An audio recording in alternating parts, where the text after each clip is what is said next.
7 बज चुके थे। अर्जुन अपने दोस्त के गांव से वापस अपने घर लौट रहा था। घर पहुंचने का सबसे छोटा रास्ता जंगल के बीच से होकर जाता था। जैसे ही वह जंगल के रास्ते की तरफ बढ़ा, तभी पीछे से रामू काका ने उसे आवाज दी। अर्जुन, 1 मिनट रुक। अर्जुन पीछे मुड़ा। क्या हुआ काका? रामू काका कुछ पल चुप रहे, फिर धीमी आवाज में बोले, आज अमावस्या है। अगर जंगल में किसी औरत के रोने की आवाज सुनाई दे तो चाहे कुछ भी हो जाए, उसके पास मत जाना। काका, आज भी आप इन कहानियों पर विश्वास करते हैं? मैं कहानी नहीं बता रहा, चेतावनी दे रहा हूँ। अर्जुन मुस्कुराया और जंगल की ओर चल पड़ा। जंगल में अजीब सी खामोशी। चेतावनी दे रहा हूँ। अर्जुन मुस्कुराया और जंगल की ओर चल पड़ा। जंगल में अजीब सी खामोशी थी। सिर्फ झींगुरों की आवाज और हवा से हिलते पेड़ों की सरसराहट सुनाई दे रही थी। अर्जुन धीरे धीरे आगे बढ़ रहा था। तभी उसे बहुत हल्की रोने की आवाज सुनाई दी। ऐसा लगा जैसे कोई औरत मदद मांग रही हो। अर्जुन रुक गया। उसने चारों तरफ देखा, लेकिन वहां कोई नहीं था। उसने सोचा शायद उसका भ्रम होगा। वो फिर चलने लगा। कुछ कदम बाद वही आवाज दोबारा सुनाई दी, इस बार पहले से ज्यादा साफ। अर्जुन ने आवाज की दिशा में देखा। थोड़ी दूर एक पुराने बरगद के पेड़ के नीचे कोई बैठा हुआ था। सफेद साड़ी, झुका हुआ सिर और लंबे बाल। वो लगातार रो रही थी। अर्जुन सावधानी से उसके पास पहुंचा। सुनिए, क्या आपको कोई परेशानी है? औरत ने कोई जवाब नहीं दिया।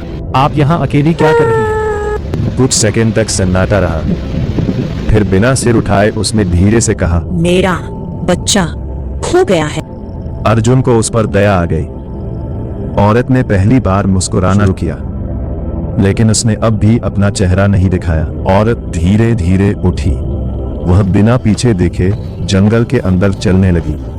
अर्जुन उसके पीछे चलने लगा। लगभग 2 मिनट तक दोनों बिना कुछ बोले चलते रहे। अचानक अर्जुन की नजर एक पेड़ पर पड़ी। उसने उस पेड़ पर चाकू से लिखा अपना नाम देखा। वह चौंक गया। उसे याद आया वह इस पेड़ के पास 5 मिनट पहले भी गुजर चुका था।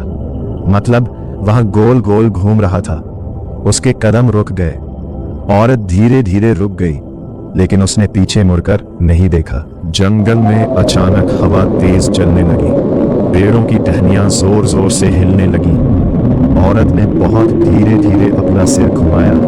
उसके बाल अपने आप एक तरफ हटने लगे। अर्जुन की सांस रुक गई। उसका चेहरा इंसान जैसा नहीं था।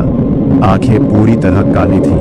होठों पर एक लंबी अस्वाभाविक मुस्कान थी। मुझे बच्चा नहीं चाहिए, मुझे नया शिकार चाहिए। वह जोर से हंसने लगी। उसकी हंसी पूरे जंगल में गूंजने लगी। अर्जुन डरकर पीछे हट गया।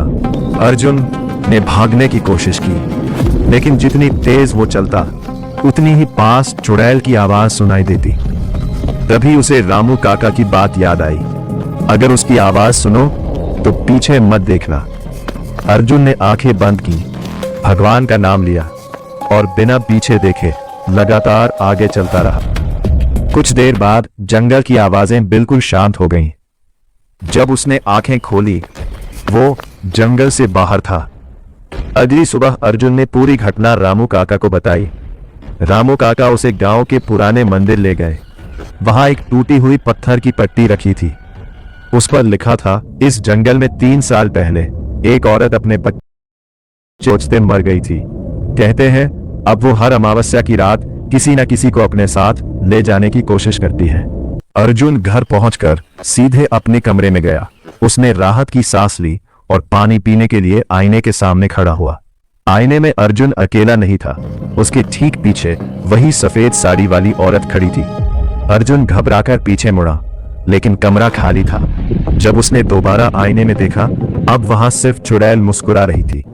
अगर आप अर्जुन की जगह होते तो क्या उस रोती हुई औरत के पास जाते?